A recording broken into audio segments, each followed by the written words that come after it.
Hola, ¿cómo están? Les damos la bienvenida nuevamente a Aprende en Casa 3. Y el día de hoy, para su sesión de lengua materna, nos acompaña la maestra Gaby Rivas. Bienvenida. Muchas gracias, María. Qué gusto saludarte y también qué gusto poder saludar a las alumnas y alumnos de sexto grado. Qué felicidad saber que nos están acompañando en esta su clase de lengua materna español sexto grado. Y el día de hoy, María, de verdad que me da mucho gusto compartirte que vamos a tener una sesión llena de misterio y de terror. Ay, qué nervios. A mí eso del terror me encanta, aunque me da mucho miedo, la verdad. Pues no, María, vamos a aprender muchísimas cosas.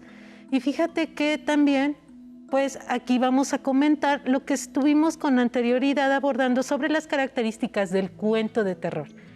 Seguramente en casa tú has de recordar que vimos la característica de la tensión, que es lo que realmente nos provoca pues captar la atención de las personas que leen tu cuento de misterio o de terror. Exacto. Y también estuvimos viendo otra de las particularidades o características del cuento de terror y vimos que una de las más relevantes eran que suelen tener escenarios que podían ser lugares tenebrosos y pusimos algunos ejemplos como los cementerios, las cuevas o simplemente parajes solitarios. Y vimos que describir este tipo de lugares es muy útil para generar una atmósfera que sea propicia para el miedo. Muy bien, María. Veo que tienes esta información muy clara y a este paso nos vamos a volver expertas junto con nuestros estudiantes en los cuentos de terror y de misterio. Pero también hay que recordar que la mayoría de las historias suele tener un personaje protagonista y un antagonista. Así es, siempre hay un personaje principal que puede ser, en términos generales, bueno o malo, pero que lleva el peso de la historia. Y el antagonista es aquel que representa un obstáculo para los objetivos de nuestro protagonista. Ese es un buen punto. Qué bueno que lo mencionas, María. El protagonista es el personaje en el que se va a centrar la historia. En muchos cuentos clásicos suele ser el protagonista una persona buena y el antagonista normalmente lo manejan con una persona mala que le quiere hacer un daño al protagonista. Y esta visión es, por decirlo de alguna manera, muy simple, porque también nos vamos a dar cuenta que existen protagonistas grises, sin chiste, protagonistas maléficos también, heroicos y también protagonistas que son buenos. Y exactamente lo mismo va a pasar con los antagonistas. Vamos a tener diversidad. Claro, los antagonistas también pueden ser muy diversos. Pero cuéntanos, Gaby, ¿qué el misterio es grande? ¿Qué vamos a ver hoy? Pues hoy vamos a seguir con los cuentos de misterio y de terror. Creo que ya es momento de que comiences a escribir, pero también vamos a identificar distintas formas de narrar, así como las diferentes voces narrativas que pueden presentarse en un relato de misterio. Además, vamos a leer y analizar fragmentos de cuentos para descubrir cómo se puede elaborar una redacción en primera y en tercera persona. Eso ya lo habíamos visto en geografía. Y los materiales que vas a necesitar, pues básicamente son tu libro de texto, lápiz, goma, porque vamos a pedirte que escribas y quizá tengas que borrar, y tu cuaderno también para tomar notas o algunas hojas que tengas ahí a la mano. Y si antes de comenzar con nuestra sesión del día de hoy, como ya es costumbre, nos lees un cuento a mí y a nuestros estudiantes para ir entrando en materia. Ya sabes que nos encanta cuando leemos. Ay. Claro que sí, María. De verdad que a mí me encanta también leerles. Y el día de hoy, para comenzar muy bien, les tengo un cuento que se llama La Rumorosa. Y precisamente ese cuento de La Rumorosa lo tomé de este libro que se llama La Rumorosa y los Aparecidos. Este cuento surge en Baja California, al norte de nuestro país, y se trata de una historia anónima, es decir, se fue construyendo de manera colectiva. Y pues si están listos en casa, vamos a iniciar. Disfruten mucho, mucho la lectura y se las voy a presentar aquí. Ojalá que en algún momento tengas oportunidad de revisar este libro. Vamos a empezar. La Rumorosa. Dicen que en una ranchería cercana a la ciudad de Tijuana vivía una enfermera llamada Eva. Era muy conocida y respetada porque ayudaba a los enfermos y a los accidentados. Sin importar la hora, iba a donde se lo pidieran. Cierto día llegó a su casa una señora rogándole muy angustiada: «Señorita Eva, mi esposo está enfermo. Necesita que lo atiendan. Por favor, venga a verlo». «¿Qué es lo que tiene?», preguntó la enfermera. «Ha tenido mucho dolor de estómago. Toda la noche se estuvo quejando», respondió la mujer. «¿Por dónde vives?». «Cerca de La Rumorosa», contestó. «Está lejos», dijo la enfermera. «Primero voy a ver a una vecina que también está enferma, pero dime cómo llegar y en cuanto me desocupe iré para allá». La señora le dio las señas del lugar y se fue. Mientras tanto, la enfermera tomó su maletín y se dirigió a la casa de su vecina.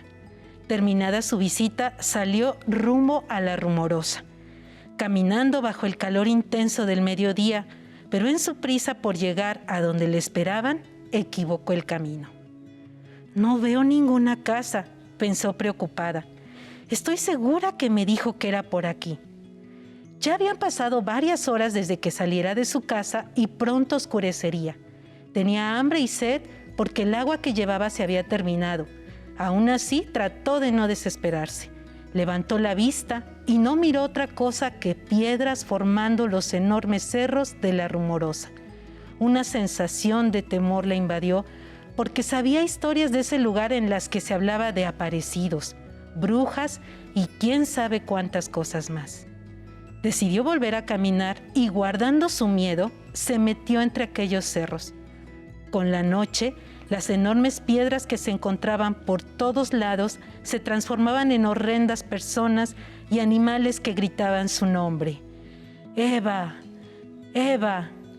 La mujer echó a correr desesperada entre las rocas hasta que sus pies resbalaron y no supo más de sí. Con los días, los vecinos fueron a buscar a Eva a su casa, pero no la encontraron. No volvieron a saber de ella hasta que en las curvas de La Rumorosa vieron a una mujer vestida de blanco que pedía raite. El camino era tan difícil que nadie podía detenerse, pero aún así, cuando menos se lo esperaban, aparecía sentada a un lado del que iba manejando. El susto que se llevaban. La mujer se quedaba muda todo el camino y siempre desaparecía frente al panteón. Se dice que todos estaban tan espantados que ya no querían pasar por aquellos lugares, pues corría el rumor de que era la enfermera muerta.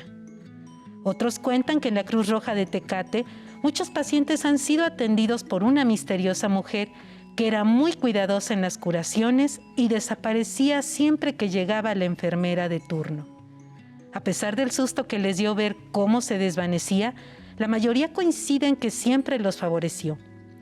Mucha gente ha acudido con el padre para que ayude a la enfermera en pena, pero como nadie sabe dónde murió, no han podido hacer nada.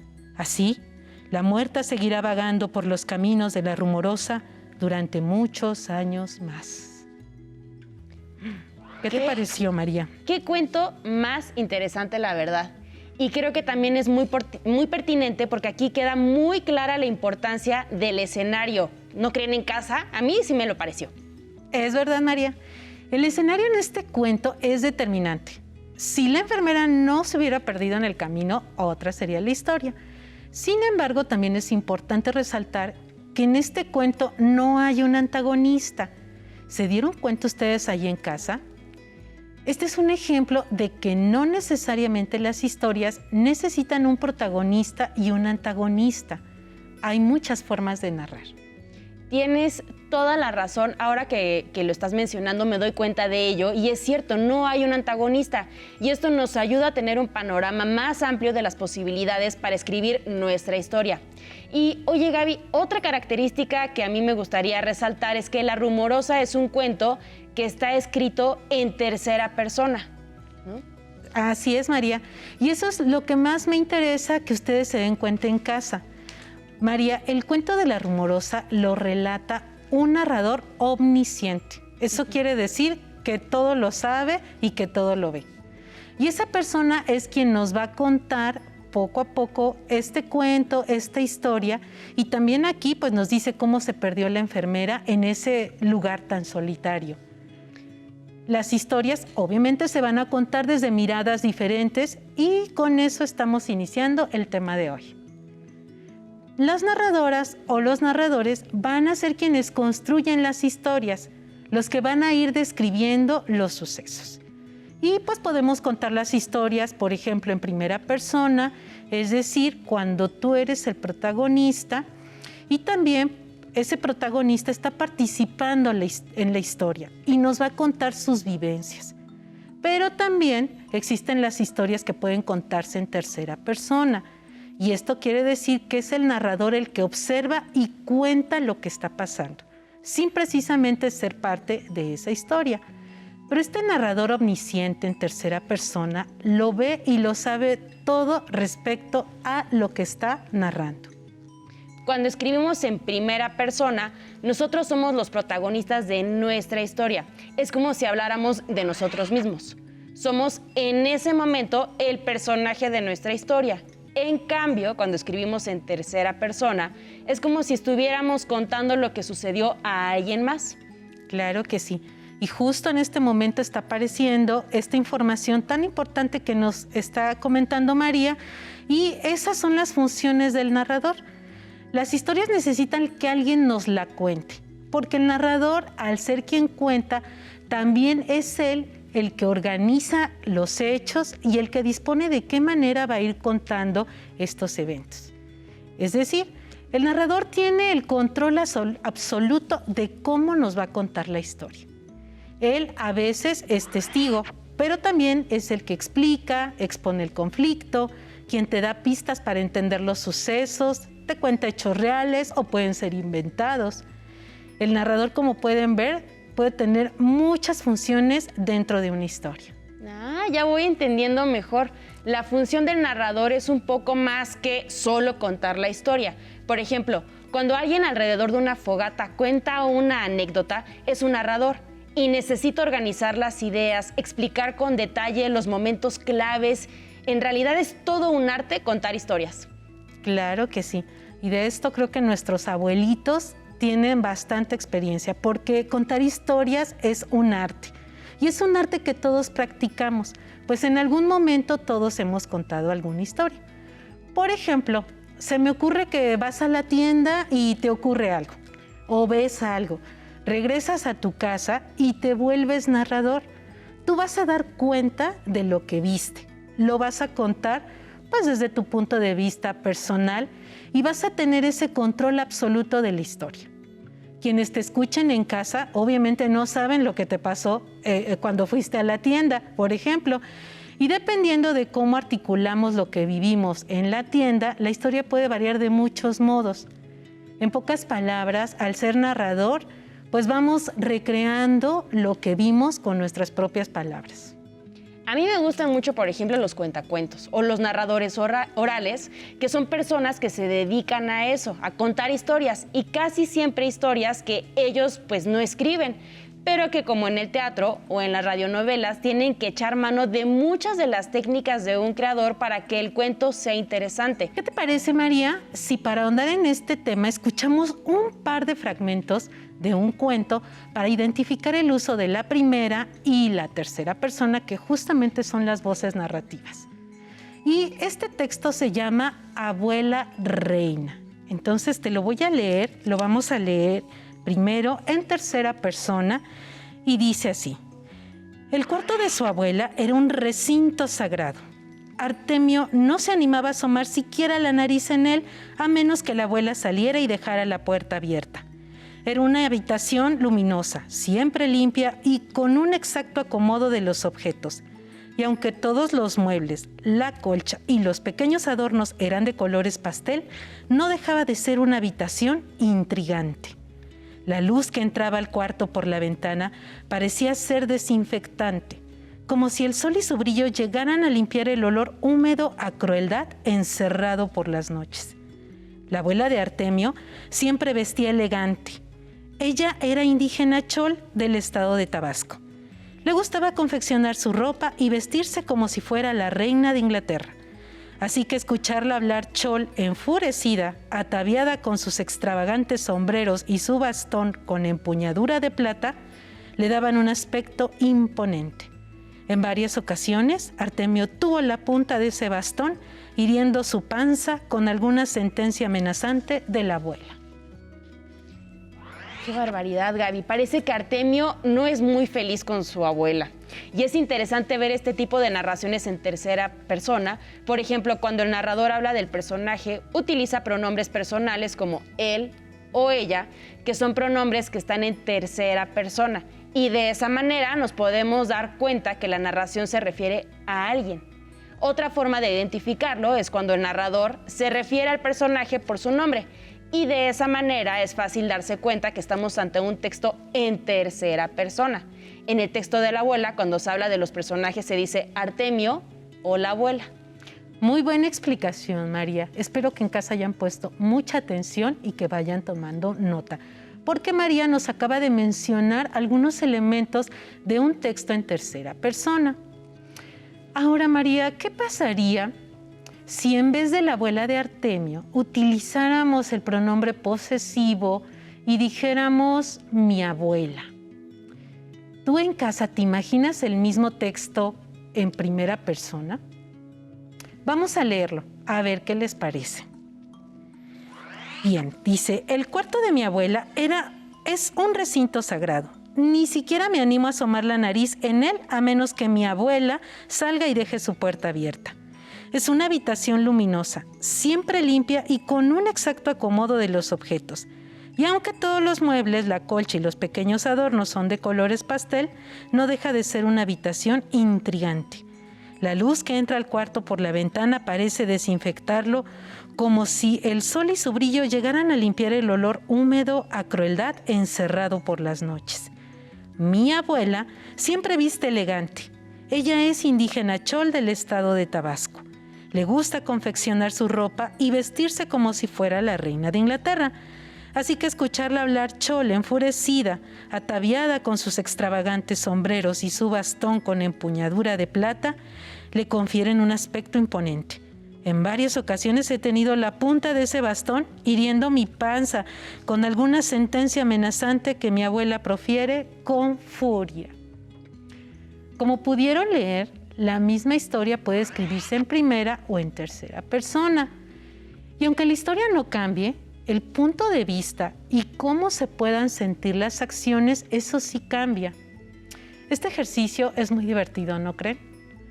Además, debemos notar que cuando escribimos un texto en primera persona, se utilizan pronombres como yo, mi o me. Ahora, María, ¿qué te parece si tú y yo hacemos el intento de pasar un texto de tercera persona a primera persona? Y les vamos a pedir que en casa ustedes también lo intenten. Hagan este ejercicio, les va a servir mucho. Pues es todo un reto y la verdad es que me entusiasma mucho la idea. Pero, ¿y qué idea nos propones, Gaby? Pues mira, seguramente ustedes se han de acordar que ya hemos compartido algunos textos de la escritora Amparo Dávila.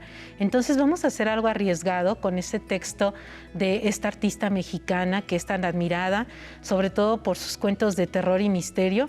Y vamos a escuchar este fragmento del cuento La señorita Julia. Y pongan atención en casa. La señorita Julia, como la llamaban sus compañeros de oficina, llevaba más de un mes sin dormir, lo cual empezaba a dejarle huellas. Las mejillas habían perdido aquel tono rosado que Julia conservaba, a pesar de que los años como resultado de una vida sana, metódica y tranquila. Tenía grandes y profundas ojeras y la ropa se le notaba floja. Y sus compañeros habían observado con bastante alarma que la memoria de la señorita Julia no era como antes. Olvidaba cosas, sufría frecuentes distracciones y lo que más les preocupaba era verla sentada ante su escritorio cabeceando a punto casi de quedarse dormida. Ay, qué triste historia la de la señorita Julia. Sin duda tiene un problema de salud que la tiene muy preocupada. Así es, María, lo mismo pienso. Pero pues continuando con nuestro tema, vamos a intentar ahora que sea la señorita Julia la que nos cuente su historia. Vamos a intentar ponerla como narradora en primera persona. Verás que va a ser muy divertido hacer este ejercicio.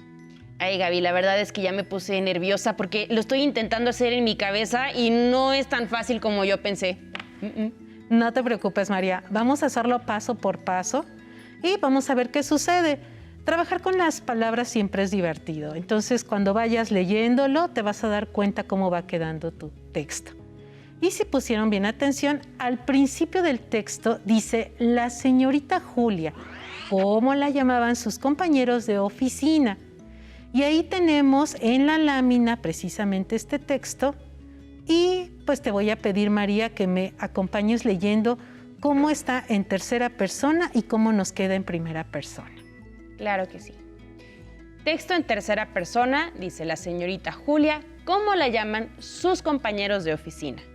Y el texto en primera persona es señorita Julia, me llaman mis compañeros de la oficina. Perfecto, María. Entonces ya te diste cuenta que realmente es algo muy sencillo y que fuimos transformando pues una frase muy cortita. Y ya ahora sí ya voy entendiendo mejor. Lo siguiente dice así.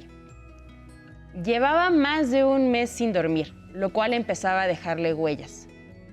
Y al cambiarlo en primera persona, va a quedar algo así. Llevo más de un mes sin dormir, lo cual empieza a dejarme huellas. Muy bien, María, te quedó muy bien. Y mira, vamos a seguir para que ustedes en casa vayan practicando. Continúa así. Las mejillas habían perdido aquel tono rosado que Julia conservaba a pesar de los años como resultado de una vida sana, metódica y tranquila. Y si lo cambiamos, nos va a quedar de esta manera en primera persona.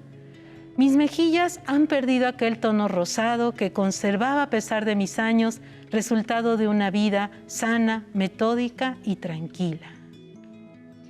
Creo que conforme vamos haciendo este ejercicio, nuestros estudiantes ya captaron la idea y realmente es divertido este ejercicio. Y la verdad es que nos felicito porque nos quedó muy bien, lo logramos. Claro que sí, y seguramente en casa, si tú practicas, vas a ver que es muy sencillo. Yo te invito a que lo hagas con algunos ejemplos que tengas de los cuentos que ya revisamos y vas a ver que vas a tener un resultado pues muy entretenido. Anímate a hacerlo. Y bueno, pues como habíamos dicho al inicio de la sesión, es tiempo de crear. Vamos a realizar nuestro propio cuento de terror. Y para ello voy a pedirte que revisemos la página 67 de tu libro de texto. Aquí vamos a tomar nota de estos sencillos consejos. Bien, vamos a verlos en la página 67. Claro que sí. Y en esta parte de aquí te vas a dar cuenta y también los tenemos en la lámina. Y nos dice, describe la historia que será contada. ¿De qué tratará el cuento? ¿Qué cosas pasarán? Escribe en tu cuaderno el nombre de los personajes protagónicos y antagónicos y sus características. Elabora una cronología de los acontecimientos que sucederán en la historia para determinar la estructura de tu cuento. Señala el planteamiento, el nudo y el desenlace. Entonces, no te puedes perder esto para que empieces a redactar tu cuento. No pierdas de vista estos consejos que te dan en la página 67. Recuerda que estuvimos comentando al inicio de la clase que la atención es uno de los elementos más importantes. El que tengas claridad en tu protagonista, antagonista, o si quieres hacer un cuento como de La Rumorosa, también te puede servir mucho. O inclusive pensar en algo que te haya pasado cuando fuiste a la tienda, una historia de terror que te hayan contado en tu familia. Todas estas ideas te van a servir bastante para crear tu historia o tu cuento de misterio o terror. Perfecto, pues espero que ustedes en casa tomen nota y hagan estos ejercicios. Gaby, como siempre, muchas gracias. A ti, María. Si te es posible, consulta otros libros y comenta el tema del día de hoy con tu familia. Por hoy hemos terminado con Yo soy primera persona. Él está en tercera persona de lengua materna español, sexto grado. Y espero lo hayan disfrutado tanto como nosotros. A continuación, historia. Nos vemos, hasta la próxima.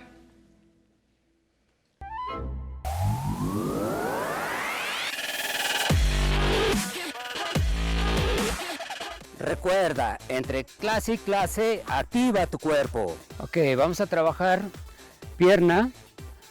Vamos a pararnos. vamos a abrir nuestro compás de tal manera que nos estamos cómodos. Extendemos brazo al frente y bajamos, flexionamos rodilla, 90. Bien, exactamente. Arriba, muy bien. Vamos a abrir nuestro compás, levamos los brazos y vamos a trabajar la pierna. Bajamos, flexionamos, muy bien, exactamente ahí, muy bien hecho, Yair, ahí bien, una más. Bien, otra más, bien trabajado, respira. Bien, una más. Bien, descansamos. Movemos nuestros piecitos, movemos los pies, nos relajamos, respiramos. Vamos a trabajar pantorrilla, vamos a parar derechos, juntos los pies y lo único que vamos a hacer es elevar nuestros talones. Sin flexionar las rodillas, nada más vamos a elevar, exacto, nuestros talones. Bien hecho, exactamente. Ese es, muy bien. Derecho, elevar nuestros talones sin flexión de rodillas, sin flexionar, cuida, no flexionar rodillas. Bien, otra más, perfecto, ahí está bien, muy bien, elevamos los talones, bien, muy bien, una más, bien, muy buena posición de los pies, juntos, no flexiones rodillas, bien, una más. Otra. Ok, Irving, nos vamos a parar, abrimos nuestro compás y lo que vamos a hacer es, vamos a meter las puntas hacia adentro y nos paramos derecho y hacemos la elevación de talones. Arriba, eso, utilizamos nuestros brazos para tener equilibrio, muy bien. Una vez más. Acuérdate de mantener las puntas hacia adentro, elevación, sin flexionar las rodillas. Es importante que no flexiones las rodillas, las puntas hacia adentro, nuevamente las ponemos en posición, las puntas hacia adentro de los pies, nuevamente, bien, exacto, paramos, descansamos, respiramos, acuérdense de tener siempre la posición de los pies, de las puntas hacia adentro. Y después de cada pausa, activa tu mente.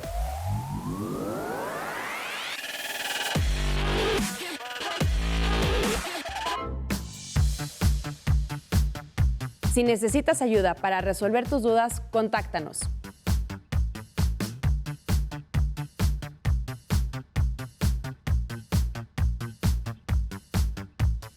Para solicitar apoyo pedagógico, comunícate con maestras y maestros de lunes a viernes de 8 a 20 horas al teléfono 5541 72 04 13 con 100 líneas.